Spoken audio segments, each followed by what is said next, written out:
ഇനി പറയുന്ന സംഭവം വളരെ മനോഹരമായ ഖദീജ ബീവിയുടെ ബുദ്ധികൂർമ്മതയെ മനസ്സിലാക്കുന്ന ഒരു സംഭവമാണ്. ബീവി പറഞ്ഞു, ഭർത്താവേ, നിങ്ങളുടെ അടുത്ത് ജിബ്രീൽ അലൈഹിസ്സലാം വന്നില്ല, ഇനി എപ്പോഴെങ്കിലും ജിബ്രീൽ അലൈഹിസ്സലാം വരുമ്പോഴേ എന്നോടൊന്ന് പറയണം കേട്ടോ എന്ന് പറഞ്ഞു ബീവി. ആര്? ഖദീജ റളിയല്ലാഹു അൻഹ. എപ്പോഴെങ്കിലും ജിബ്രീൽ അലൈഹിസ്സലാം ഇനി വരുമ്പോ എന്നോടൊന്ന് എനിക്കൊന്ന് അറിയണം.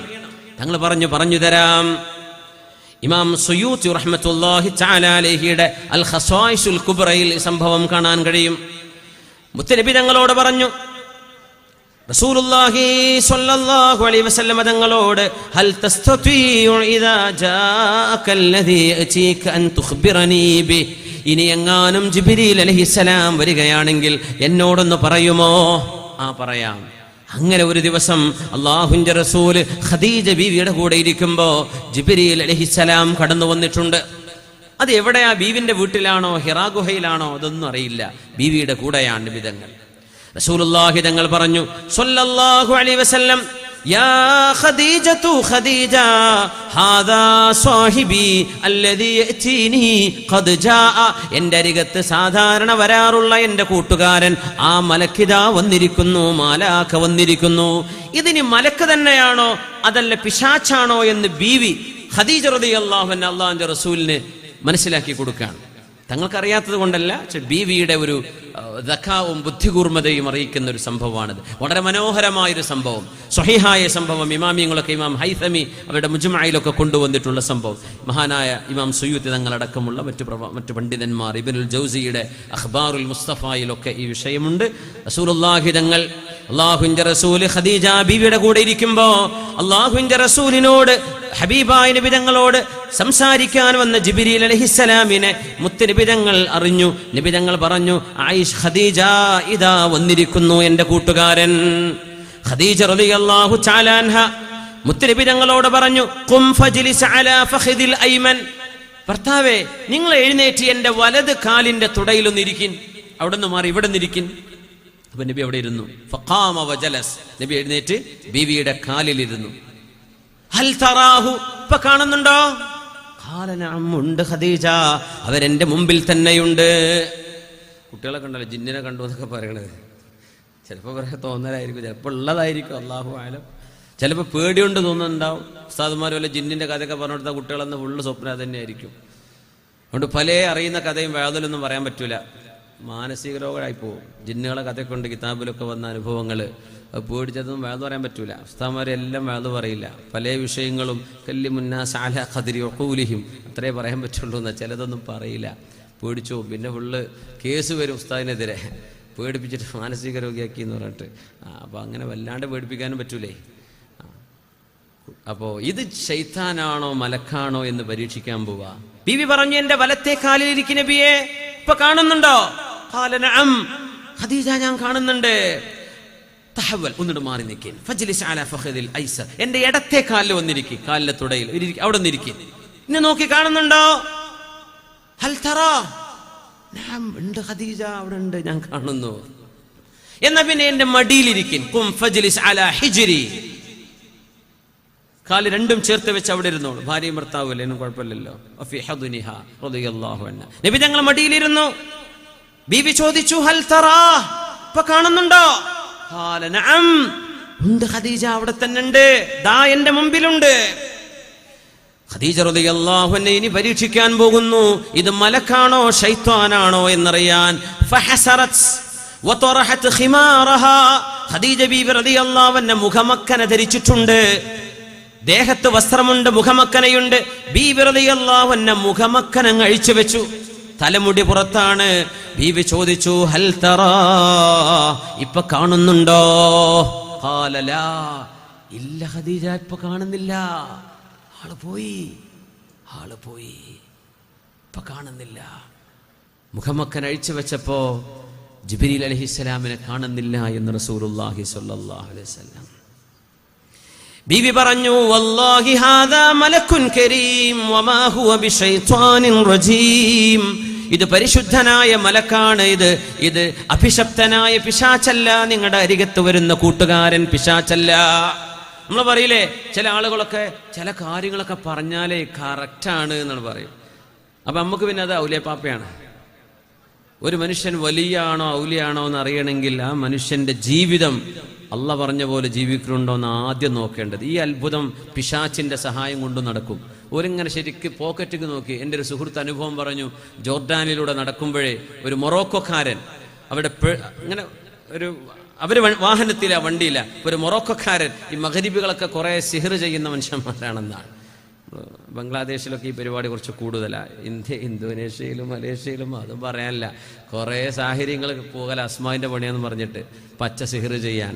എന്താണ് തൊൽസമാത്തി, എന്താണ് അസ്മാ, എന്താണ് ഹലാൽ ഹറാം എന്ന് അറിയാത്തവരൊക്കെ ഉണ്ട്. ഇതിൽ വലിയ അപകടമാണ്. വെറുതെ കണ്ട കാര്യം ചെല്ലും, വെറുതെ കിട്ടുന്ന സമ്പാദ്യമല്ലേ, വലിയ അപകടമാണ്. ഇതിൽ ശറ അനുവദിച്ചതും അനുവദിക്കാത്തതൊക്കെ ഉണ്ട്. ഇന്ന നബിയ്യൻ കാന മിനൽ അംബിയാഇ, ഇന്ന നബിയ്യൻ മിനൽ അംബിയാഇ കാന യഖുത്തു, ഈ വരകളൊക്കെ വരക്കുന്ന ഒരു നബി ഉണ്ടായിരുന്നു. കള്ളിയൊക്കെ വരക്കൂലേ, ഫമൻ വാഫഖ ഖത്തുഹു ഫദാക, ആ നബി വരച്ച പോലെയൊക്കെ ആണെങ്കിൽ ആ വരക്ക് കുഴപ്പമില്ല, ഇല്ലെങ്കിൽ കുഴപ്പമാണ് എന്ന് നബി ഞങ്ങൾ പറയുന്ന ഹദീസാണ്. ഇതിന് ഉപോത്ബലകമായ ആലിമീങ്ങൾ പറയാ. എല്ലാ വരയൊന്നും ശരിയാവില്ല. അതെങ്ങനെ അറിയാണ്? ഇതിന്റെ ഇൽമു വേണം. ഇരിക്കട്ടെ. അപ്പൊ ഇത് പിശാച്ചല്ല എന്ന് പറയാണ്. അപ്പോൾ നേരത്തെ പറഞ്ഞ കഥ. അപ്പോ എൻ്റെ സുഹൃത്ത് അവർ ജോർഡാനിയാണ്. അപ്പോൾ ഒരു മൊറോക്കോക്കാരൻ ഇവർ വാഹനം ഒരു സിഗ്നലിൽ നിർത്തിയപ്പോൾ ഒരു മിസ്കീനായ മനുഷ്യൻ പച്ചപ്പാവായിട്ട് നമ്മളുടെ സിഗ്നലിലൊക്കെ നിർത്തുമ്പോൾ പത്രം വെക്കലൊക്കെ, കുട വേണോ, വണ്ടി ഗ്ലാസ് തുടക്കണ സാധനം വേണോ എന്നൊക്കെ പറഞ്ഞ് ഒരു കച്ചവടം ഉണ്ടാവുമല്ലോ, വണ്ടി സ്ലോ എന്നെടുത്ത്. അപ്പോൾ വന്നിട്ട് പറയാം, എന്തെങ്കിലും തരണേ, സഹായം വേണം. എൻ്റെ അടുത്തൊന്നും ഇല്ല എന്ന് പറഞ്ഞു. നിങ്ങളെ പോക്കറ്റിൽ ഇപ്പോൾ 150 ജോർഡാനി ദീനാറുണ്ടല്ലോ, പിന്നെ ഒരു 250 ദിർഹംസ് ഉണ്ടല്ലോ UAE-ന്റെ. അബ്ബേ, പോക്കറ്റ് എടുത്ത് നോക്കുമ്പോൾ എണ്ണം കൃത്യമാണ്. ഇയാൾ പേടിച്ചിട്ട് കൊടുത്തു എന്ന് പറ. ആ പറഞ്ഞ എണ്ണം കൃത്യമായിരുന്നു. ഇതിപ്പോ അള്ളാന്റെ വലിയായിട്ടാണോ? ആവണമെന്നില്ല, ചിലപ്പോൾ ആവാം. പിശാച്ചിന്റെ കഴിവുണ്ടെങ്കിൽ, പിശാച്ച് കൂടെ ഓൽക്കതൊക്കെ തുറന്നു നോക്കാൻ പറ്റും. നമ്മളറിയാതെ അവർക്കറിയാൻ പറ്റും. മനസ്സിനുള്ളിലെ വിഷയങ്ങളൊക്കെ, രഹസ്യങ്ങളൊക്കെ പിശാച്ചിന് പറഞ്ഞു കൊടുക്കാൻ പറ്റും. ഒരു രഹസ്യം പറഞ്ഞു എന്നതുകൊണ്ട് ഒരാളെയും വലിയ എന്ന് പറഞ്ഞുകൂടാ. കറാമത്തുൽ വലി ദീനുഹു, ഒരു വലിയിന്റെ ഏറ്റവും വലിയ കറാമത്ത് ആ വലിയിന്റെ ദീനാണ്. ഇതാണ് ശറഇന്റെ കാഴ്ചപ്പാട്. അസ്സറായിറു അലല്ലാഹ്, ചില രഹസ്യങ്ങൾ ഉണ്ടാകാം, അത് അള്ളാഹുവിന്റെ അടുത്തുള്ള വിഷയമാണ്. എതിർക്കാനും പോണ്ട, കൂടാനും പോണ്ട, അത്രേ പറ്റുള്ളൂ. പിശാച്ചാണോ അല്ലയോ? ബീവി പറഞ്ഞു, അല്ലാഹുവിന്റെ റസൂലേ, മുഹമ്മദ് നബിയേ, എന്റെ തലമുടി കണ്ടപ്പോൾ, വേണ്ടെന്ന് എന്റെ തലമുടി ഞാൻ കാണിച്ചപ്പോൾ ഇവിടുന്ന് അപ്രത്യക്ഷനായിരിക്കുന്ന ആള്, ഇന്നമാ ഹാദാ വല്ലാഹി ഹാദാ മലക്കുൻ കരീം, ഒരു പിശാച്ചാണെങ്കിൽ അവിടെ ഉണ്ടാകും. പിശാച്ച് അവിടെ ഉണ്ടാകും. നഗ്നതയുള്ളിടത്ത് പിശാച്ചുണ്ടാകും, നഗ്നത കാണുന്നിടത്ത് പിശാച്ചുണ്ടാകും. മൊബൈൽ ഫോണുകളിൽ നഗ്നത കൊണ്ടു നടക്കുന്നവരറിയണേ, അള്ളാഹുവിന്റെ ശത്രുക്കൾ, അള്ളാഹുവിന്റെ ദീനിന്റെ ശത്രുക്കള്, മനുഷ്യരുടെ ശത്രുക്കള്. അങ്ങനല്ലേ ഖുർആൻ പറഞ്ഞത്, ഇന്ന ശൈത്വാന അദുവ്വുൽ ലക്കും. ആ പിശാച്ചുക്കളുടെ ഒരു ഹെഡ് ക്വാർട്ടേഴ്സ് ആയിരിക്കും പലരുടെയും മൊബൈൽ ഫോൺ, സ്മാർട്ട് ഫോണുകളൊക്കെ. പിശാച്ചുക്കൾ കൂടുതലായിട്ട് താമസിക്കുന്ന 5 സ്റ്റാർ ഹോട്ടലായിരിക്കും ചിലരുടെയൊക്കെ മൊബൈല്. അള്ളാഹു കാത്തുരക്ഷിക്കട്ടെ. നഗ്നതയുണ്ടോ? പിശാച്ച് അവിടെ ഉണ്ടാവുന്ന. ഖദീജ റളിയല്ലാഹു അൻഹ തന്നെ ഈ സംഭവം വിവരിക്കുന്ന മറ്റൊരു ഭാഗത്ത്, അള്ളാഹുവിന്റെ റസൂലിന്റെ മുമ്പിൽ ഞാൻ എന്റെ തലമുടി കാണിച്ചുകൊണ്ട് എന്റെ മുഖമൊക്കനെ താഴെ വെച്ചിട്ട് ചോദിച്ചു, നിങ്ങളോട് ഇഖ്റ പഠിപ്പിക്കാൻ വന്ന ആൾ ഇപ്പുണ്ടോ? കാണുന്നില്ല. പിന്നെ ബീവി റളിയല്ലാഹു അൻഹ അല്ലാഹുവിന്റെ റസൂലിനോട് ബീവി റളിയല്ലാഹു അൻഹയുടെ ശരീരത്തിനോട് ചേർന്ന് നിൽക്കുന്ന വസ്ത്രം, ആ വസ്ത്രത്തിന്റെ ഉള്ളിലേക്ക് തലവെക്കാൻ പറഞ്ഞു. എന്നിട്ട് നോക്കാൻ പറഞ്ഞു. ഖദീജ ബീവിയുടെ ഒരു കുപ്പായുണ്ടെന്ന് വിചാരിക്കുക, ലൂസ് ഉണ്ട്. നബി തങ്ങളോട് പറഞ്ഞു, ദേഹത്തെ ബീവിയുടെ ശരീരത്തിലേക്ക് നബി തങ്ങളുടെ തല ചേർന്ന് വെക്കുന്ന രീതിയിൽ ബീവിയുടെ ശരീരത്തോട് ചേർന്ന് നിൽക്കുന്ന വസ്ത്രം പൊക്കിയിട്ട് അതിന്റെ ഉള്ളിൽ ഹബീബിന്റെ തല വെച്ചിട്ട് പറഞ്ഞു, ഒന്ന് നോക്കൂ, ഇപ്പൊ കാണുന്നുണ്ടോ? ഹൽ തറാഹു? ലാ, ഞാൻ കാണുന്നില്ല. അദ്ഖിൽ റഅസക തഹ്ത ദിർഇ ഫഅദ്ഖലഹു. അല്ലാഹുവിന്റെ റസൂൽ തല വെച്ച് നോക്കിയിട്ട് ചോദിച്ചു, കാണുന്നുണ്ടോ? ദഹബ അന്നി, അവര് എന്നെ വിട്ടു പോയി കളഞ്ഞു ഖദീജ, ഇവിടെയൊന്നും കാണുന്നില്ല, ആള് പോയിട്ടുണ്ട്. ഖദീജ റളിയല്ലാഹു അൻഹ മറുപടി കൊടുത്തു, അബ്ശിർ ലൗ കാന ശൈത്വാനൻ മസ്തഹിയാ, അതൊരു പിശാചായിരുന്നുവെങ്കിൽ ആ പിശാചിന് നാണമുണ്ടാവില്ല. ഒരു ഭർത്താവും ഭാര്യയും ശയിക്കുന്നിടത്ത് പിശാച് വരാം. അതുകൊണ്ടാണ് നബി തങ്ങൾ പറഞ്ഞത്, ഭാര്യ ഭർത്താക്കന്മാർ അവരുടെ ശാരീരിക ബന്ധത്തിൽ ഏർപ്പെടുമ്പോൾ ചൊല്ലേണമേ ബിസ്മില്ലാഹി അല്ലാഹുമ്മ ജന്നിബിന ശൈത്വാൻ വജന്നിബിശ് ശൈത്വാന മാ റസഖ്തനാ. അത് ചൊല്ലിയാൽ അതിലൂടെ അവർക്ക് ലഭിക്കുന്ന മക്കൾ സ്വാലിഹീങ്ങളായിരിക്കും, അവരെ പിശാച് ഉപദ്രവിക്കുകയില്ലെന്ന് ഹബീബുനാ റസൂലുള്ളാഹി സ്വല്ലല്ലാഹു അലൈഹി വസല്ലം. കാരണം മനുഷ്യന്റെ നഗ്നത കാണുന്ന നേരമാണത്. നമ്മൾ ഡ്രസ്സ് മാറാണ് റൂമില്, അപ്പൊ ചിലപ്പോ വസ്ത്രം അഴിക്കേണ്ടി വരും, പുതിയ വസ്ത്രം ഇടാൻ. അങ്ങനെയാണെങ്കിൽ ബിസ്മില്ലാഹി എന്ന നാമം ഉച്ചരിച്ചതിന്റെ ശേഷമാണ് പെട്ടെന്ന് വസ്ത്രമഴിക്കുകയും പെട്ടെന്ന് വസ്ത്രമിടുകയും ചെയ്യണം. ആ ബിസ്മില്ല എന്നവിടെ പറഞ്ഞില്ലെങ്കിൽ പിശാചുക്കളുടെ നോട്ടം അവിടെ വരുമെന്ന് മഹാന്മാരായ പണ്ഡിതന്മാർ ഹദീസിന്റെ പിൽബരത്തിൽ നമ്മെ പഠിപ്പിക്കുന്നുണ്ട്. ബിസ്മില്ലാഹിർ റഹ്മാനിർ റഹീം എന്ന് ചൊല്ലിയിട്ടേ നമ്മുടെ നഗ്നത കാണിക്കാൻ പാടും. അത് നഗ്നത കാണിക്കാനുള്ള പെർമിഷൻ അല്ല, പിശാചു വരാതിരിക്കാൻ ഒരു പ്രൊട്ടക്ഷൻ വേണം. നമ്മൾ ബാത്റൂം കയറുമ്പോൾ എന്താ ചൊല്ലേണ്ടത്? ബിസ്മില്ലാഹി അല്ലാഹുമ്മ ഇന്നി അഊദു ബിക മിനൽ ഖുബ്സി വൽ ഖബായിസ്. അത് ടോയ്ലറ്റിന്റെ ഉള്ളിൽ ബിസ്മില്ല എന്ന് പറയരുത്. ടോയ്ലറ്റ് കയറിന്റെ മുമ്പ് വാതിലിന്റെ ഇപ്പുറത്ത് പറയണം ബിസ്മില്ല. അല്ലെങ്കിൽ ടോയ്ലറ്റിൽ നിന്ന് അള്ളാഹിന്റെ പേര് പറയാൻ പാടില്ല, അത് പറഞ്ഞു പോകരുത്. ബിസ്മില്ലാഹി അല്ലാഹുമ്മ ഇന്നി അഊദു ബിക മിനൽ ഖുബ്സി വൽ ഖബായിസ്. അല്ലാഹുവേ, ആൺപിശാചിൽ നിന്നും പെൺപിശാചിൽ നിന്നും ഞാൻ കാവൽ ചോദിക്കുന്നു റബ്ബേ. എന്താ അതിനർത്ഥം? നമ്മൾ ഔറത്ത് കാണിച്ചിരിക്കുന്ന സ്ഥലമാണത്. അതാണ് അത് ടോയ്ലറ്റിലൊക്കെ പോയിട്ട് ഓരോന്ന് ചിത്രം വരക്കണ മനുഷ്യന്മാരുടെ ട്രെയിനിൽ, നിലമ്പൂരിൽ നിന്ന് പോകുന്ന ട്രെയിനിൽ ഒരൊറ്റ ടോയ്ലറ്റ് കയറാൻ പറ്റൂല.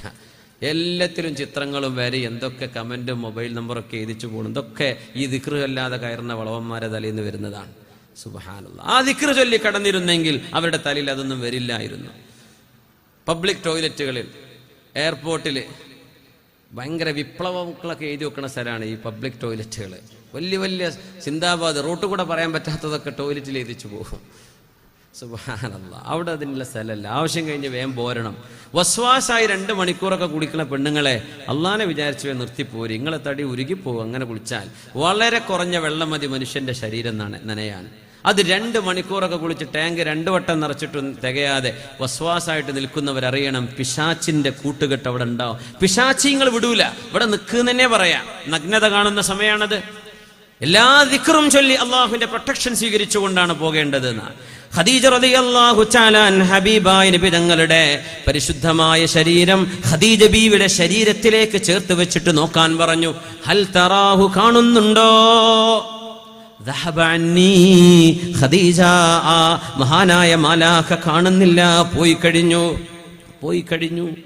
അപ്പോഴാണ് മഹദി പറയുന്നത്, ലൗ കാന ശൈത്വാനൻ മസ്തഹിയാ, അതൊരു പിശാചായിരുന്നുവെങ്കിൽ ആ പിശാചിന്റെ നാണമുണ്ടാകുമായിരുന്നില്ല.